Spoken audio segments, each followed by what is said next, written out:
നമസ്കാരം. 3ds മാക്സിൻ്റെ രണ്ടാമത്തെ YouTube ട്യൂട്ടോറിയലിലേക്ക് എല്ലാവർക്കും സ്വാഗതം. ഞാൻ ഷബാബ്. ഇന്ന് ഞാൻ നിങ്ങളോട് കാണിക്കാൻ പോകുന്നത് എങ്ങനെ നമുക്കൊരു ഒബ്ജക്റ്റ് മൂവ് ചെയ്യിക്കാം, എങ്ങനെ റൊട്ടേറ്റ് ചെയ്യിക്കാം, അത് കോപ്പി ചെയ്യാം, എങ്ങനെ ഗ്രൂപ്പ് ആക്കാം എന്നുള്ള ചില ട്രിക്കുകളാണ്.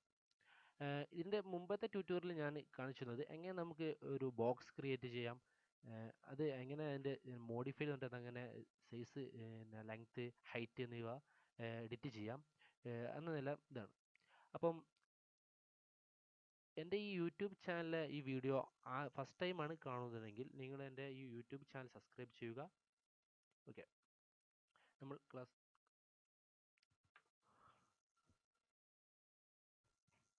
ആദ്യം തന്നെ നമ്മൾ എന്ത് ചെയ്യുന്നു, ഒരു ബോക്സ് ക്രിയേറ്റ് ചെയ്യുന്നു. ടോപ്പിൽ നിന്നിട്ട് നമ്മൾ ഒരു ബോക്സ് ക്രിയേറ്റ് ചെയ്യുന്നു.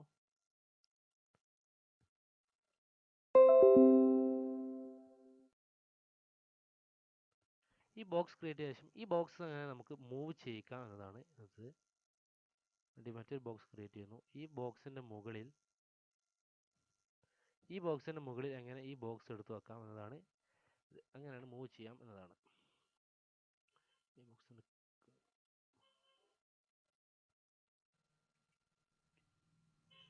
അതിനുവേണ്ടി ആദ്യം നമ്മൾ എന്ത് ചെയ്യുന്നു, ഈ ബോക്സ് സെലക്ട് ചെയ്യുന്നു.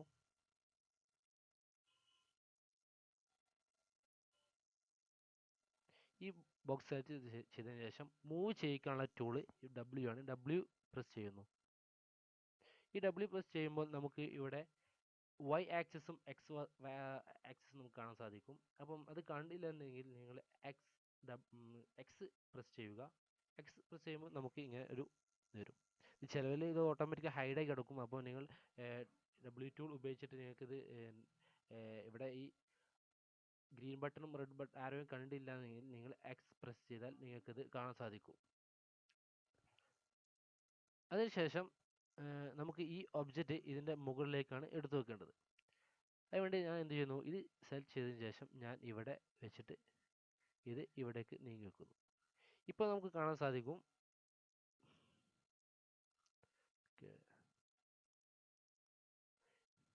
ഇപ്പോൾ നമ്മൾ ഫ്രണ്ട് വ്യൂവിൽ വന്ന് നോക്കുകയാണെങ്കിൽ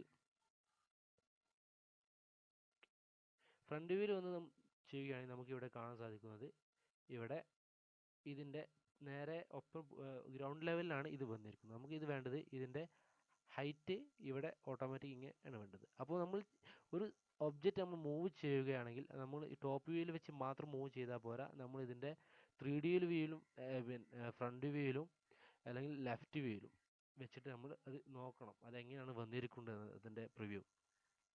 കാരണം ഇതെല്ലാം ചെയ്ത ശേഷം ലാസ്റ്റ് നമ്മൾ ചെക്ക് ചെയ്യുന്നെങ്കിൽ പിന്നെ നമുക്ക് കൂടുതൽ പണിയെടുക്കേണ്ടി വരും. അപ്പോൾ ചില ഒബ്ജക്റ്റ് നമുക്ക് ടോപ്പ് വ്യൂവിൽ വെച്ച് ചെയ്യണമെങ്കിൽ മൂവ് ചെയ്തതെങ്കിൽ നമുക്ക് ഒരിക്കലും അത് നല്ല രീതിയിലായി കിട്ടില്ല. അപ്പോൾ അതുകൊണ്ടാണ് നമ്മൾ ഫ്രണ്ട് വ്യൂവിൽ വന്നിട്ടാണ് ഇത് ചെയ്തതെങ്കിൽ നമുക്ക് ഓട്ടോമാറ്റിക്കലി നമ്മൾ ഇഷ്ടാനുസരണം ഹൈറ്റ് ചെറുതാക്കാൻ വലുതാക്കാൻ എല്ലാം തന്നെ ഫ്രണ്ട് വ്യൂവിൽ വന്ന് ചെയ്യുകയാണ് നല്ലത്. ഏകദേശം ഇതെങ്ങനെ നമുക്ക് റൊട്ടേറ്റ് ചെയ്യാം എന്നതാണ് അടുത്തത്. റൊട്ടേറ്റ് ചെയ്യാൻ വേണ്ടി നമ്മൾ ഉപയോഗിക്കുന്ന ടൂൾ ഷോർട്ട് കട്ട് എന്നാണ്. ഇപ്പോൾ നമ്മൾ പ്രസ് ചെയ്യുകയാണെങ്കിൽ ഇവിടെ റൊട്ടേറ്റ് ബട്ടൺ ഇവിടെ ആക്റ്റീവായി കാണാം. അതിനുശേഷം എന്ത് ചെയ്യുന്നു, ഇവിടെ 2 ലൈൻ കാണാം നിങ്ങൾക്ക്. നമ്മൾ ഈ യെല്ലോ ലൈനാണ് പിടിച്ച് ഡ്രാഗ് ചെയ്യുന്നതെങ്കിൽ നമുക്കിത് ബോക്സ് ഇങ്ങനെ വെക്കുന്നു.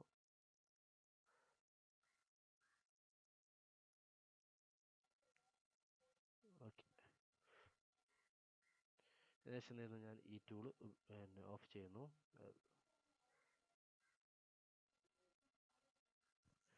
അടുത്തത് നമുക്ക് ഈ ഒരു ഒബ്ജക്റ്റിനെ നമുക്ക് എങ്ങനെ സ്കെയിൽ ചെയ്ത് വലുതാക്കാവുന്നതാണ്. അതിനുള്ള ഷോർട്ട് കട്ട് ആണ്. 6 ടൈപ്പ് ചെയ്തതിന് ശേഷം നമ്മൾ ഒന്നെങ്കിൽ നമുക്ക് ഇവിടെ Y ആക്സിസ് വെച്ച് വലുതാക്കാം, അല്ലെങ്കിൽ X ആക്സിസിൽ ക്ലിക്ക് ചെയ്ത് വലുതാക്കാം. പക്ഷേ അത് സെൻറ്റർ ആക്സിസ് വെച്ചാണ് നമ്മൾ അത് വലുതാക്കുകയാണെങ്കിൽ നമുക്ക് അതെല്ലാം ഒരേ ഷേപ്പിൽ തന്നെ ഹൈറ്റും ലെങ്ത്തും ഒരേ മോഡൽ തന്നെ വലുതാക്കണം. ഓക്കെ, അപ്പോൾ കഴിയുന്നത് നമ്മൾ സെൻറ്ററിൽ വെച്ചിട്ട് തന്നെ നമ്മൾ ചെറുതാക്കും വലുതാവും ഉപയോഗിക്കും. അതാകുമ്പം അതിൻ്റെ ഒബ്ജക്റ്റ് ഒരേ ഹൈറ്റിനും ഒരേ വെയിറ്റിനും തന്നെ അത് ക്ലിയറായി തന്നെ വലുതാവും. അടുത്തത് കോപ്പിയാണ് പോകുന്നത്. ഈ ഒരു ഒബ്ജക്റ്റിൻ്റെ ഒരു കോപ്പി എടുത്ത് വെക്കാൻ നമ്മൾ ഇത് ചെയ്യണം. അതായത് ഇതിനൊക്കെ ഡിലീറ്റ് ചെയ്യുന്നു. പുതിയ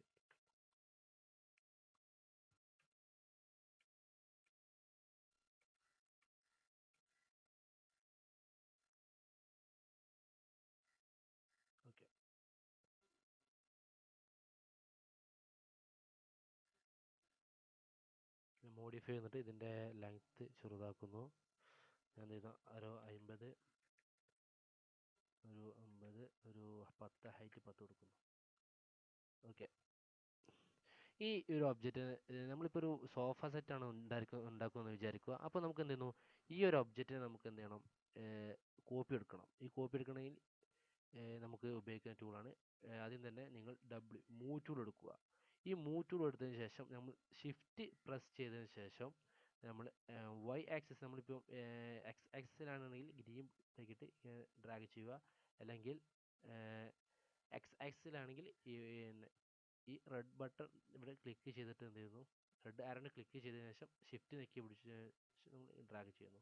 അതിനുശേഷം നമ്മൾ എവിടെയാണ് വേണ്ടത് അതുപോലെ കൊണ്ടുവച്ചതിന് ശേഷം അത് വിട്ട ശേഷം നമുക്കൊരു പുതിയൊരു വിൻഡോ ഓപ്പൺ ആയി വരും. ഈ വിൻഡോ ഓപ്പൺ ആയതിനു ശേഷം ഇവിടെ 3 ചോദിക്കും, കോപ്പി ഇൻസ്റ്റൻറ്റ്. അതിൽ കോപ്പി സെലക്ട് ചെയ്തതിന് ശേഷം നമ്മൾ എന്ത് ചെയ്യുന്നു, നമ്പർ ഓഫ് കോപ്പി, എത്ര കോപ്പി ഇതിന് കോപ്പി വേണമെന്നുള്ളതിൽ നമ്മൾ അടിച്ചു കൊടുക്കുന്നു. ഞാൻ ഇവിടെ ഏകദേശം ഒരു 3 അടിച്ചു ഓക്കെ അടിക്കുന്നു. ഈ ഓക്കെ അടിച്ച് നമുക്ക് ഇവിടെ കാണാം, 3 ഒബ്ജക്റ്റ് നമുക്ക് ഇവിടെ ക്രിയേറ്റ് ചെയ്ത് കാണാം. ഓക്കെ, 1 2 3 ഈ മൂന്നെണ്ണം ഡിലീറ്റ് ചെയ്യുന്നു. ഓക്കെ, ഞാനതാ 3 ക്രിയേറ്റ് ചെയ്തിരിക്കുന്നു. ഈ 3 ക്രിയേറ്റ് ചെയ്തിരിക്കുന്നു. ഇത് നമുക്ക് എന്ത് ചെയ്യണം, ഒരു ഗ്രൂപ്പ് ആക്കണം. ഈ ഗ്രൂപ്പ് ആക്കിയാൽ ഇതെല്ലാം ഒരു ലെയർ പോണാകുക. ഓട്ടോകാർഡിൽ ലെയർ പോണേ ഇതിൽ മൊത്തം ക്രിയേറ്റ് ഒരു ഗ്രൂപ്പ് ആക്കണം. ഈ ഗ്രൂപ്പ് ആക്കണമെങ്കിൽ തന്നെ നമ്മൾ ആദ്യം ചെയ്യണം, ഇത് മൊത്തം സെലക്ട് ചെയ്യുക. സെലക്ട് ചെയ്തതിന് ശേഷം ഏറ്റവും മുകളിൽ വന്നാൽ നമുക്ക് ഇവിടെ ഗ്രൂപ്പ് എന്നൊരു ഓപ്ഷൻ കാണാം. ഈ ഗ്രൂപ്പ് എടുത്തിട്ട് ഈ സബ് ആയിട്ട് വരുന്ന ഗ്രൂപ്പ് ക്ലിക്ക് ചെയ്യുക. ഈ ഗ്രൂപ്പ് ക്ലിക്ക് ചെയ്തതിന് ശേഷം ഞാൻ എന്ത് ചെയ്യുന്നു, വേറൊരു വിൻഡോ ഓപ്പൺ ആകുന്നു. അവിടെ നമുക്ക് ഗ്രൂപ്പിന് പേര് കൊടുക്കാം. അവിടെ ഞാൻ സോഫ സീൻ ടൈപ്പ് ചെയ്യുന്നു. അതിന് ശേഷം ഞാൻ ഓക്കെ കൊടുക്കുന്നു. ഓക്കെ ആക്കുമ്പോൾ ഓട്ടോമാറ്റിക്കലി ഈ ഗ്രൂപ്പ് നമുക്ക് ഇതൊരു ഗ്രൂപ്പായി കാണാം. ഒരു ഗ്രൂപ്പായിട്ടാണ്, ഇതൊരു ഒറ്റ ലെയർ ആയിട്ടാണ് കാണുന്നത്. ഇനി ഈ ലെയേഴ്സ് നമുക്ക് എങ്ങനെ അൺഗ്രൂപ്പ് ചെയ്യാം എന്നതാണ്. അൺഗ്രൂപ്പ് ചെയ്യാൻ വേണ്ടിയിട്ട് നമ്മൾ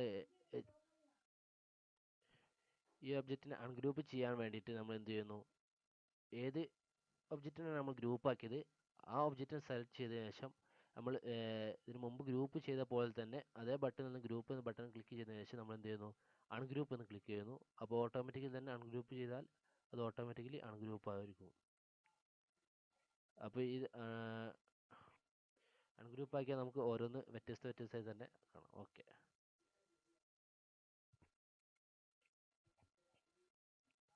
നമുക്ക് എങ്ങനെ ഒരു ഒബ്ജക്റ്റിനെ നമുക്ക് ഹൈഡ് ചെയ്യാവുന്നതാണ്. അതിനുവേണ്ടി ആദ്യം തന്നെ എന്ത് ചെയ്യുന്നു, ഒരു ഒബ്ജക്റ്റ് സെലക്ട് ചെയ്യുന്നു. അതിന് ശേഷം റൈറ്റ് ബട്ടൺ ക്ലിക്ക് ചെയ്യുന്നു. റൈറ്റ് ബട്ടൺ ക്ലിക്ക് ചെയ്താൽ നമുക്ക്